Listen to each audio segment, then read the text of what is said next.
Hello everyone, आज के इस वीडियो में हम पढ़ेंगे मैथमेटिक्स BCS 012। ठीक है, इसके जो प्रीवियस ईयर के कुछ क्वेश्चन मतलब एक क्वेश्चन पेपर है, हम उसको सॉल्व कर रहे हैं। तो उसका फर्स्ट पार्ट जो था, उसके सारे पार्ट फर्स्ट के जो ABCD सारे पार्ट्स थे H तक, वो हम कंप्लीट कर चुके हैं। उसके बाद सेकंड क्वेश्चन के भी हम ABCD तक कर चुके हैं। थर्ड क्वेश्चन के आज हम स्टार्ट करेंगे और फोर्थ क्वेश्चन के सारे पार्ट आज हम इस वीडियो में कंप्लीटली सॉल्व करेंगे। ठीक है, और देखेंगे किस तरह से किया जाता है। लास्ट हमारा सिर्फ फिफ्थ क्वेश्चन रह गया, वो हम नेक्स्ट वीडियो में करेंगे। ठीक है, तो पहले हम अपने क्वेश्चन पेपर की तरफ चलते हैं, क्वेश्चन पेपर को देखते हैं, फिर उसके बाद हम अपने आंसर की तरफ बढ़ेंगे। तो क्वेश्चन पेपर हमारा कुछ इस तरह का दिखाई देता है। जो वीडियोस पे नहीं है वो इस वीडियो को देख सकते हैं, इस क्वेश्चन पेपर को देख सकते हैं, और इन बाकी क्वेश्चंस के आंसर के लिए वो प्रीवियस वीडियोस को जाके चेक कर सकते हैं। ठीक है, फर्स्ट क्वेश्चन जो हमारा पेपर है वो इस तरह का दिखाई देता है। ठीक है, और उस पर लिखा होता है BCS 012 और किस चीज़ का है, बेसिक मैथमेटिक्स, और 3 घंटे का पेपर होता है। मैक्सिमम मार्क्स जो है वो 100 होते हैं। फर्स्ट क्वेश्चन जो होता है कंपलसरी होता है, और बाकी के क्वेश्चन में से फर्स्ट क्वेश्चन करने के बाद हमारे पास 4 क्वेश्चन बच जाते हैं। उसके अंदर से हमें कोई भी 3 करने होते हैं और एक हम क्वेश्चन जो है वो छोड़ सकते हैं। ठीक है, उसके बाद में ये जो क्वेश्चन पेपर के ये फर्स्ट वाला पार्ट है वो हमने सॉल्व कर लिया है। सेकंड भी हम सॉल्व कर चुके हैं। आज हम करेंगे थर्ड क्वेश्चन को सॉल्व। तो यहाँ पे जो है फाइंड ऑल सोल्यूशन ऑफ, ये है ना Z² इक्वल्स टू Z का कंजुगेटिव है। ठीक है, तो हम इसको सॉल्व करते हैं।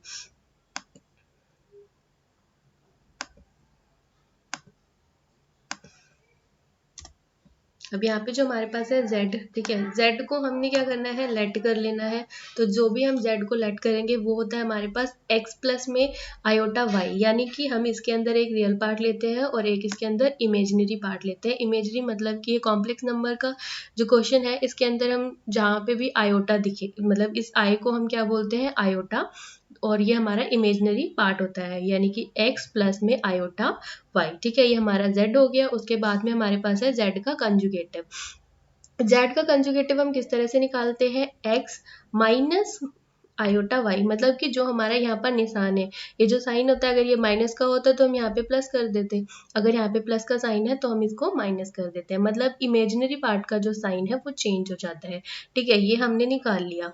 अब इसके बाद में हमारा जो क्वेश्चन है वो कुछ इस तरह का था, ये लिखा था Z² को हमें क्या करना है, Z का कंजुगेटिव निकालना है।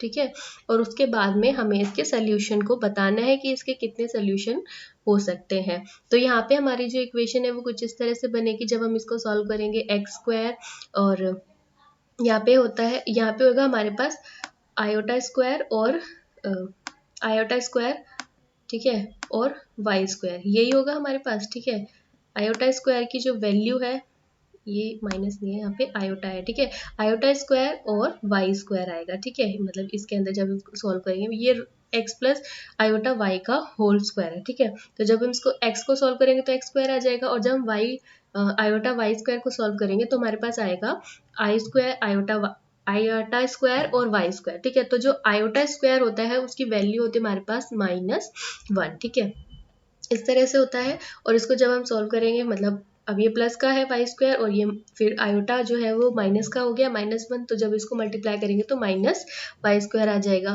प्लस में आयोटा 2xy। ठीक है, ये हमने इसको सॉल्व कर लिया।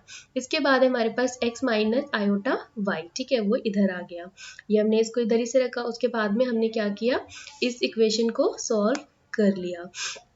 इक्वेशन को सॉल्व करने के बाद मतलब हमने क्या किया, जो रियल पार्ट था वो हमने इधर रखा। रियल पार्ट इसमें क्या है, x के इक्वल में हमने क्या रखा, इस वाली वैल्यू को। ठीक है, और जो इमेजिनरी पार्ट था वो हमने क्या किया, वो हमने दूसरी साइड रखा। जो इमेजिनरी पार्ट था वो इमेजिनरी पार्ट के इक्वल है, और जो रियल पार्ट था वो रियल पार्ट के इक्वल है।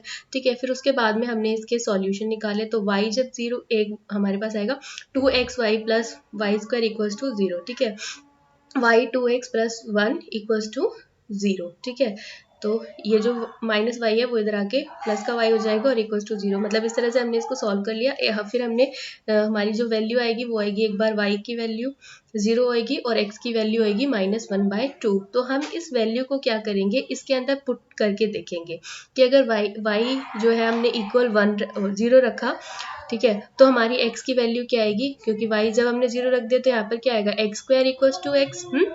तो यहाँ पर जब x इसको सॉल्व करेंगे तो हमारे पास एक बार आएगा 0 और एक बार आएगा 1, ठीक है। तो यहाँ पर हमने देखा कि जब हमने y² किया, ठीक है, y की वैल्यू y 0 रखा तो x की वैल्यू 0 आई और y की वैल्यू जब हमने 0 रखी तो x की वैल्यू 1 आई। तो हमारे ये 2 सोल्यूशन यहाँ से मिल गए। और केस सेकंड है कि जहाँ पर हमें x की वैल्यू दी हुई है -1/2, तो जब हम इसको सॉल्व करेंगे तो 2 सोल्यूशन हमारे यहाँ से मिल जाएंगे, ठीक है। तो टोटल हमारे पास कितने सोल्यूशन हो गए, 4 सोल्यूशन हो गए, ठीक है। मतलब कि ये जो वैल्यू थी हमारी x इक्वल्स टू -1/2 वो हमने इसमें इस वाली इक्वेशन में पुट करी, तो हमने इसको सॉल्व किया। तो एक बार आएगा हमारे पास जब x इक्वल्स टू रखेंगे -1/2 तो y की वैल्यू आएगी प्लस में √3/2 और नेक्स्ट आएगी माइनस में √3/2। तो ये हमारे 4 सोल्यूशन हो गए, ठीक है। तो आपको ये समझ में आ गया होगा। अब हम नेक्स्ट क्वेश्चन की तरफ बढ़ते हैं।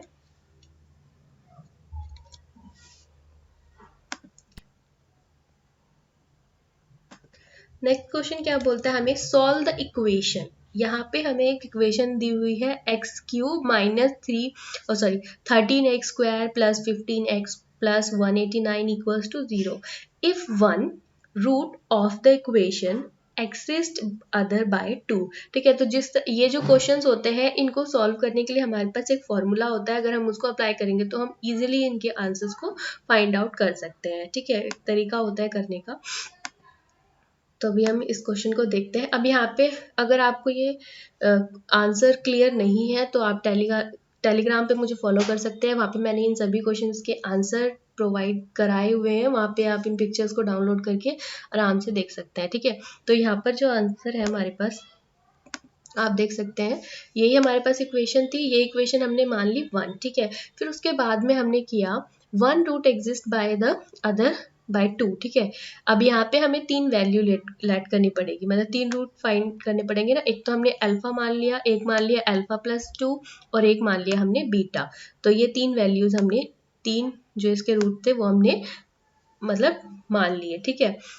तो इस तरह से हमने क्या किया, अब इक्वेशन, अब इसके अंदर ना जब हम फर्स्ट रूट को सॉल्व करते हैं तो उसको सॉल्व करने के लिए एक तरीका होता है कि मतलब a जो भी हमारी फर्स्ट रूट होता है उसको रखते हैं, प्लस में सेकंड रूट को रखते हैं और प्लस में थर्ड रूट को रखते हैं, ठीक है।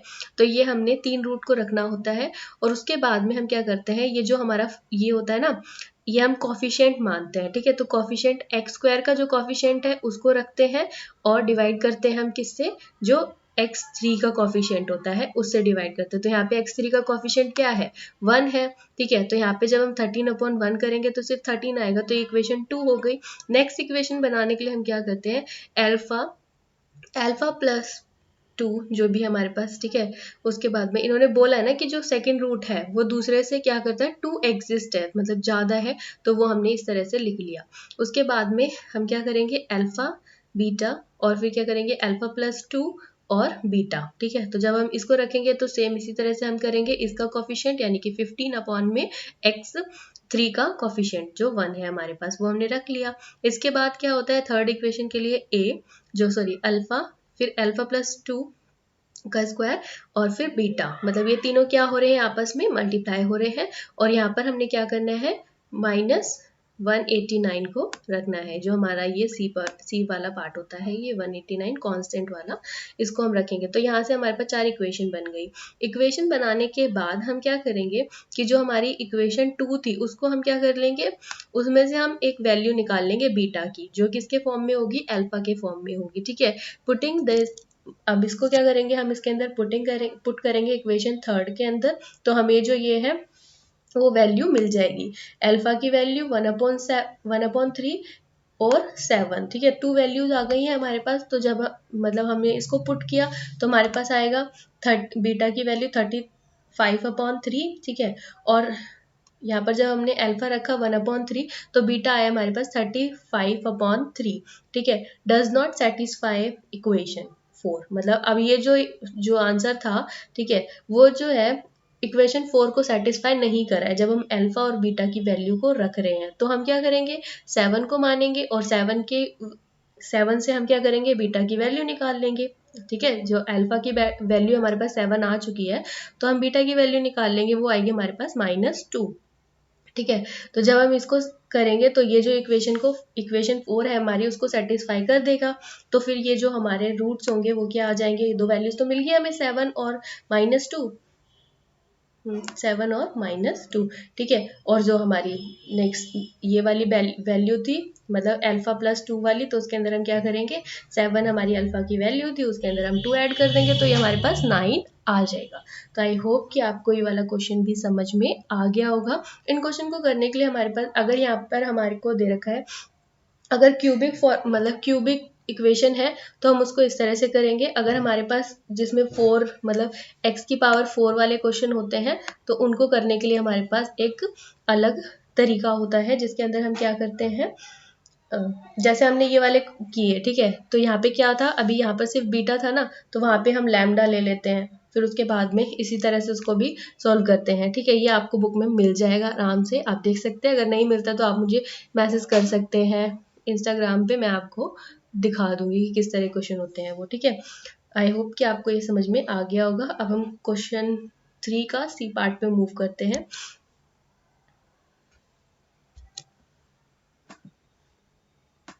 यहाँ पे आप देख सकते हैं, जो हमारी ये सॉल्व करनी है इनइक्वालिटी में हमें ये क्वेश्चन दिया हुआ है। ठीक है, और यहाँ पे मॉडुलस में दिया हुआ है, तो एक बार यहाँ पे हमें प्लस में खोलना पड़ेगा और एक बार हमें इसको माइनस में खोलना पड़ेगा। ठीक है, तो इसके अंदर 2 सोल्यूशंस आएंगे हमारे पास, वो अभी हम चेक कर लेते हैं। ठीक है, इस तरह से हमें क्वेश्चन दिया है। इसके सी पार्ट को देखो, मतलब थर्ड के सी पार्ट पे हम आ गए हैं। तो यहाँ पे जो हमारा क्वेश्चन है इनइक्वालिटी का, यहाँ पे हमें इक्वेशन ये दी हुई है, तो जब हम क्या करेंगे, हमें इसको 2 पार्ट्स में कन्वर्ट कर लेना है, क्योंकि ये मॉडुलस में दिया हुआ है। तो एक आएगा हमारे पास प्लस का और एक आएगा हमारे पास माइनस का। तो हमें क्या करना है, इन इक्वेशन को सॉल्व करना है। सबसे पहले हम क्या करेंगे कि हमें ना इस साइड, जो हमारा ये लेफ्ट हैंड साइड होता है, यहाँ पे हमें सिंगल x लेकर आना होता है। ठीक है, जो x वाली वैल्यूज होती है वो हम इधर रखते हैं लेफ्ट हैंड साइड पे, और जो y वाली मतलब अदर कांस्टेंट है, वो सारी वैल्यूज को हम राइट हैंड साइड पे रखते हैं। ठीक है, तो इस तरह से हमने इसको करना है। तो यहाँ पे तो ये वैल्यू x वाली जो वैल्यू थी वो हमारी लेफ्ट हैंड साइड पे थी, तो हमने इसके अंदर कुछ किया नहीं, बट हमने यहाँ पे क्या करना है कि हमें जो नीचे का ये डिनोमिनेटर है, इसको हमें कैंसिल करना है। तो जिसके लिए मैंने क्या किया, दोनों साइड बोथ साइड क्या किया, 4 से मल्टीप्लाई कर दिया, जिसकी वजह से 4 से 4 कैंसिल हो गए। यहाँ पे हमारे पास बच गया 2x माइनस 3। ठीक है, और इस साइड बचेगा हमारे पास 4 2 8 अपॉन में 3। ठीक है, ये हमारे पास आ जाएगा। फिर हम इसको सॉल्व करेंगे, क्योंकि हमें यहाँ पर सिंगल x लेकर आना है। ठीक है, x के लिए सॉल्व कर रहे हैं हम इस इक्वेशन को, तो हमें क्या करना पड़ेगा, ऐड करेंगे बोथ साइड, क्या 3 को ऐड कर देंगे, तो ये जो 3 प्लस का था और माइनस का था वो तो कट जाएगा। और जब इसको सॉल्व करेंगे 8/3 प्लस 3, तो 3 3 9 और 8 प्लस हो जाएगा, तो ये हो जाएगा 17/3। अब हमारे पास 2x बच गया, तो 2x को भी हमें मतलब 2 को तो हटाना ही पड़ेगा, तो हमने क्या किया, डिवाइड कर दिया 2 से। बस आपको यहाँ पर ये बात ध्यान रखनी है कि अगर आप ऐड कर रहे हो किसी भी नंबर को या सबट्रैक्ट कर रहे हो, तो जो इनइक्वालिटी का साइन है वो चेंज नहीं होता है। बट अगर आप किसी भी नेगेटिव नंबर को नेगेटिव, ठीक है, ये याद रखना, अगर किसी भी नेगेटिव नंबर को डिवाइड कर रहे हो या फिर मल्टीप्लाई कर रहे हो, डिवाइड या फिर मल्टीप्लाई, एड और सबट्रैक्शन में कोई चेंज नहीं होगा, डिवाइड और मल्टीप्लाई कर रहे हो किसी नेगेटिव नंबर से, तो जो इनइक्वालिटी का साइन है वो चेंज हो जाता है। तो यहाँ पे हमने डिवाइड किया सिर्फ 2 से, तो इनइक्वालिटी का साइन जो है वो चेंज नहीं होगा। 2 से 2 कैंसिल हो जाएगा, x की वैल्यू जो है वो ग्रेटर देन रहेगी, x जो है वो लेस देन रहेगा 17/6 से। ठीक है, क्योंकि यहाँ पर हमने 2 से मल्टीप्लाई भी किया, क्योंकि बोथ साइड किया ना हमने, सॉरी, डिवाइड जो है वो बोथ साइड किया, तो इस साइड भी हमने इसको 2 से डिवाइड किया, तो 3 2 6 हो जाएगा, तो ये हमारे पास 17/6 आ जाएगा। तो ये हमारी इक्वेशन बन गई। अब हमने ये देखा था कि जो ये है वो मॉड्यूल में था, तो यहाँ पर जो एक वैल्यू है प्लस में आएगी, एक वैल्यू माइनस में आएगी, तो प्लस वाला हमने ऊपर सॉल्व कर लिया। अब हम इसी तरह से नेगेटिव वाले के लिए सॉल्व करेंगे। बट जब हम नेगेटिव वाले के लिए सॉल्व करेंगे ना, तो जब हम डिवाइड करेंगे उस पर, तो हमारे पास ये इक्वेशन ना यहाँ तक तो आप सॉल्व कर लोगे। ठीक है, उसके बाद में यहाँ पर जो साइन है वो चेंज होने वाले हैं, इसलिए मैं आपको बता रही हूँ। जब हम डिवाइड करेंगे ना तो यहाँ पे -2 से करेंगे, ठीक है, -2 से करेंगे। अभी हमने बताया था कि जब हम डिवाइड करते हैं किसी भी नेगेटिव नंबर से या फिर मल्टीप्लाई करते हैं, जो इनइक्वालिटी का साइन होता है वो चेंज हो जाता है, ठीक है। तो हमने -2 से मल्टीप्लाई किया, -2 एक नेगेटिव साइन है, ठीक है, नेगेटिव इंटीजर है ना, तो इसलिए हमने इसको जो इनइक्वालिटी का साइन है उसको चेंज कर दिया। तो जब इसको सॉल्व करेंगे तो हमारे पास आएगी x जो है वो ग्रेटर देन है 1/6 की, ग्रेटर देन इक्वल्स टू में है, तो इसलिए जो साइन है वो इस तरह के ब्रैकेट में आएगा, ठीक है, रेक्टेंगुलर ब्रैकेट में। तो आई होप कि आपको ये भी समझ में आ गया होगा, ठीक है। इसका जो आंसर है वो है 1/6, ठीक है, greater than equals less than equals to x और greater than equals to less than equals to 7/6। तो ये आपको समझ में आ गया होगा, ठीक है। तो अब हम नेक्स्ट क्वेश्चन की तरफ मूव करते हैं। नेक्स्ट क्वेश्चन हमारा जो है वो कहता है 17/6 है, सॉरी ये 17/6 है।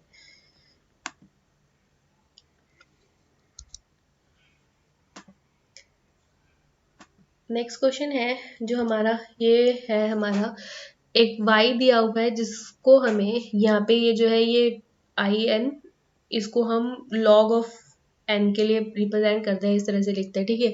तो ये जो हमारे को क्वेश्चन दिया हुआ है ये हम चेन रूल से सॉल्व करेंगे, तो इसका सिर्फ मैं आंसर आपको दिखा देती हूँ, ठीक है। तो इसका आंसर कुछ इस तरह का है, आप चाहते हैं तो इसको अप्लाई करके देख सकते हैं, क्योंकि इसके अंदर काफ़ी सारा कुछ होता है, तो एक आप इसको देखकर सॉल्व कर सकते हैं कि क्या क्या इसके अंदर हो रहा है, और चेन रूल को अच्छे से समझ सकते हैं, ताकि अगर इस तरह के क्वेश्चन आए तो आप उसको आराम से कर सके। लास्ट में आप जब इसको पूरा सॉल्व कर देंगे तो इसका आंसर कुछ इस तरह का आएगा, ठीक है, तो आप वो इसको देख सकते हैं, ठीक है। उसके बाद में हम चलते हैं फोर्थ क्वेश्चन की तरफ, ठीक है। तो यहाँ पे जो है हमें फाइंड करना है, इफ a जो है वो ग्रेटर देन है 0 के, find the local maxima and local minimum value of this function. इस फंक्शन की हमें लोकल मैक्सिमम और local minimum value find out करनी है, ठीक है। तो जब आप इसको करेंगे, आसान है ये क्वेश्चन।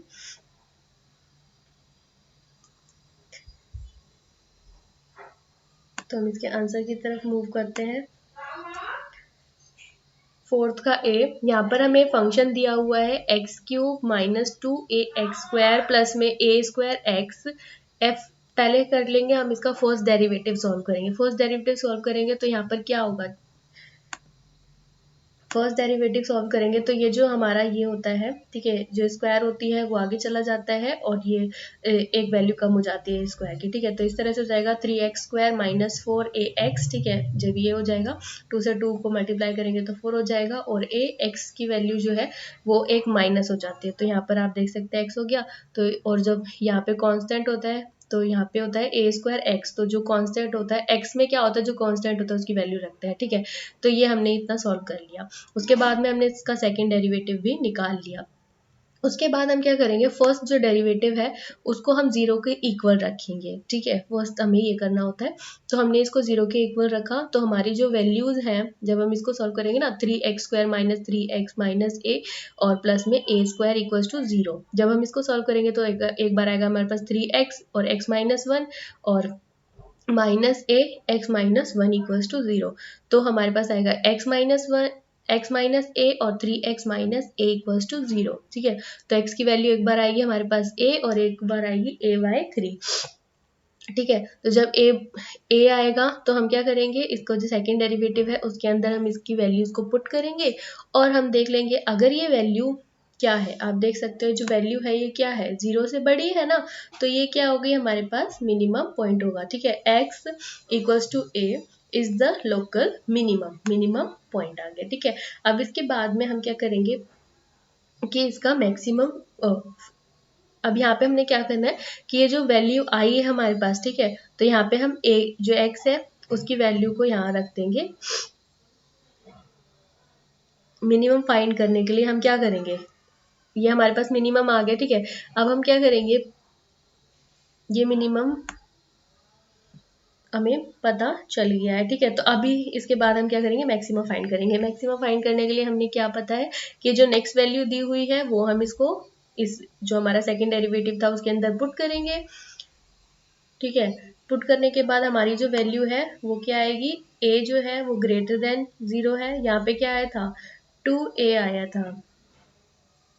ठीक है, और यहाँ पे क्या है हमारे पास -2a आया है। ठीक है, तो जो ये है वो ग्रेटर देन 0 नहीं है, ये लेस देन 0 है ये वैल्यू। ठीक है, तो ये हमें पता चल गई है। यहाँ पे ये तो ठीक है, 0 जो है a ग्रेटर देन ए जो है वो ग्रेटर देन 0 दिया हुआ है, वो हमें पहले देख चुके हैं उसके अंदर। ठीक है, तो जब हम ए किसी भी नेगेटिव से मल्टीप्लाई करेंगे किसी भी पॉजिटिव मार्क्स नंबर को, तो ये जो वैल्यू है वो हमेशा माइनस में रहेगी। ठीक है, तो ये हमारा जो हो गया वो मैक्सिमा पॉइंट हो गया, लोकल मैक्सिमा। ठीक है, तो यहाँ पर हम क्या करेंगे, लोकल मैक्सिमम वैल्यू फाइंड करेंगे। ठीक है, उसके लिए हम क्या करेंगे, मिनिमम वैल्यू फाइंड करेंगे पहले। ठीक है, तो जिसके अंदर हम क्या करेंगे, ये जो हमारी फर्स्ट जो हमारा फंक्शन दिया हुआ है उसके अंदर हम जो वैल्यू आई है हमारे पास में x इक्वल्स टू a, तो वो हम इसके अंदर पुट करेंगे और हमारा जो आंसर है वो हम इसको निकाल लेंगे, जो हमारी वैल्यू आ जाएगी। ठीक है, इसी तरह से हम क्या करेंगे,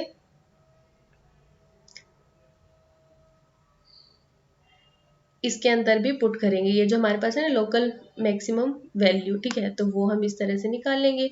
जो हमारी a/3 आया है तो वो हम इस फंक्शन में रख देंगे वैल्यू और उसको आंसर को सॉल्व कर लेंगे, तो हमारे पास ये कुछ वैल्यू आ जाएगी, तो ये हमारा आंसर हो गया। ठीक है, फोर्थ का a इस तरह से सॉल्व होगा, ये आप इसको देख सकते हैं। उसके बाद में हम नेक्स्ट क्वेश्चन की तरफ चलते हैं।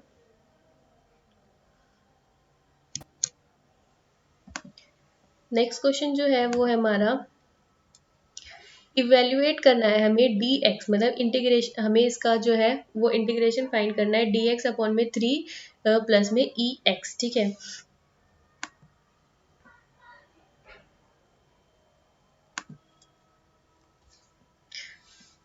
तो हम यहाँ पे आप देख सकते हैं कि 1/3 प्लस यहाँ पे कुछ नहीं है, तो हम मान सकते हैं ना 1 से मल्टीप्लाई हो रहा है ये। ठीक है, dx, तो हमने यहाँ पर इसको इतना कर लिया। इसके बाद में अगर आप देख सकते हैं कि अगर मैं इसको सॉल्व करूं, तो यहाँ पे अगर हम इसको सब्स्टिट्यूट वाले मेथड से करेंगे तो यहाँ पर जो है वो प्रॉब्लम हो जाएगी। तो इसलिए हम क्या करेंगे, सबसे पहले हम इसको सॉल्व करेंगे। यहाँ पर 1 प्लस में ex, ये हमने क्या करना है, एक बार माइनस करना है, एक बार प्लस करना है। ठीक है, जिससे कि हमारी जो इक्वेशन है उस पर कोई फर्क ना पड़े। ठीक है, तो इस तरह से हमने कर लिया। अब हमने क्या किया, इन दोनों को अलग अलग कर लिया। ठीक है, मतलब ये जो वैल्यू थी एक बार इन दोनों के साथ लिख ली और एक बार इसके साथ लिख ली। तो जब इसके साथ लिखेंगे,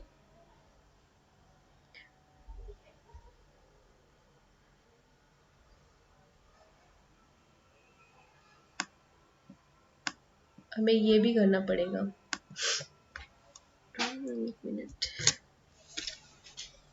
है,